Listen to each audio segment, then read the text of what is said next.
Naaresto ng Philippine National Police ang 15 regional most wanted persons at nakumpiska ang mahigit 39.5 million pesos na halaga ng iligal na droga sa magkakasunod na operasyon mula alas 10 ng gabi, December 3 hanggang alas 9 ng umaga, December 4, 2025.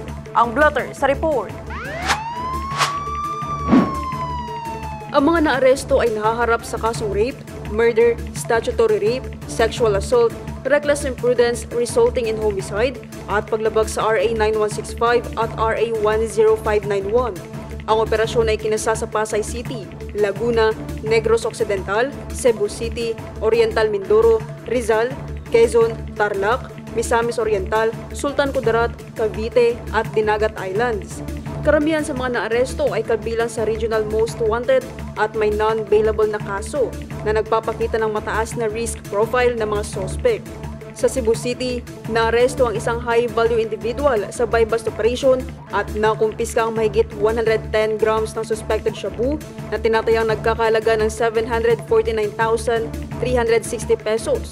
Sa Benguet, 3,150 fully grown marijuana plants ang sinunog sa isang eradication operation sa kabundukan ng Kibungan na may kabuuang halaga na 630,000 pesos.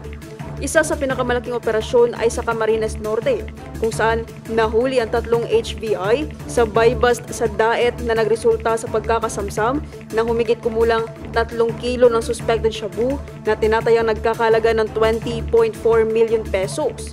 Sa Caloocan City, naaresto ang isang grupo na sangkot sa droga, kabilang ang isang HVI at 2 street-level individuals at nakumpiska ang 95 grams ng suspected shabu na may halagang 652,120 pesos. Sa Antique, nahuli ang isang HVI sa buy-bust sa San Jose na may dalang 80 grams ng suspected shabu na nagkakalaga ng higit kalahating milyong piso. Sa Puerto Princesa, natagpuan ng 2 residente ang isang black brick ng tinatayang 1 kilo ng iligal na droga sa barangay Bakungan na tinatayang nagkakalaga ng 5 million pesos. Naipasa ito sa pulisya at PIDEA para sa tamang dokumentasyon at pagsusuri.